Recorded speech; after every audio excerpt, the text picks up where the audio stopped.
నిజామాబాద్ జిల్లా బోధన్ పట్టణంలో బీటీ నగర్లో కాంగ్రెస్ నాయకులు వాటర్ ట్యాంక్ ఎక్కి నిరసన తెలిపారు. బోధన్ ఎమ్మెల్యే సుదర్శన్ రెడ్డికి మంత్రి పదవి ఇవ్వాలని డిమాండ్ చేశారు. సీనియర్ ఎమ్మెల్యే అయినా తమ నేతకు మంత్రి పదవి ఇవ్వకపోవడం వాటర్ ట్యాంక్ పైకి ఎక్కి కాంగ్రెస్ కార్యకర్తలు నిరసన వ్యక్తం చేశారు.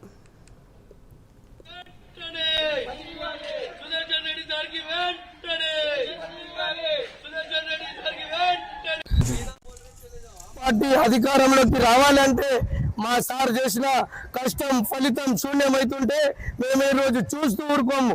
మేము మీ కాంగ్రెస్ కార్యకర్తలమే, కాంగ్రెస్ కి బలం ఉన్నోళ్ళమే. కానీ మా కాంగ్రెస్ కి ఈరోజు అన్యాయం జరుగుతుంది మా సార్కి. కాబట్టి మేము ఈరోజు దేనికైనా సిద్ధం, ఆత్మహత్య చేసుకోవడానికైనా సిద్ధం. ఖచ్చితంగా కాంగ్రెస్ అధికారంలో ఉన్న సీఎం రేవంత్ అన్న మేము కష్టపడ్డాం, మాతో పాటు మా సార్ కూడా చాలా కష్టపడ్డాడు.